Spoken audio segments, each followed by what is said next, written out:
Welcome. In this video, I'll show you how to cancel a DocuSign free trial. All right, so first off, just gotta log into your DocuSign account. Now, once you're in here, go to the top and click on admin. Wait for it to load. Now, once it loads, go ahead over to the left panel and click on plan and billing.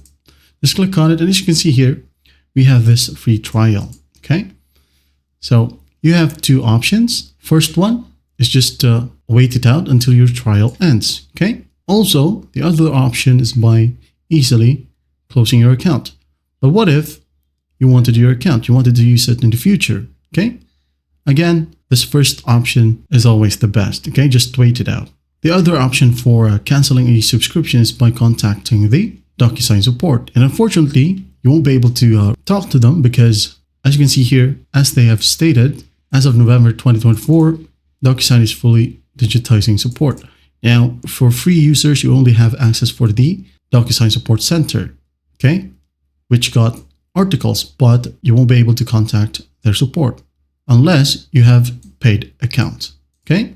Also, if you're using a free account and you got a domain from DocuSign, okay, you'll be able to have access to DocuSign support, okay? When you click on support right here, under our plan billing, you have contact us. You will be able to see a contact support option, not just this support center or DSC, okay? When you click on this one, as you can see, sometimes you'll have this option.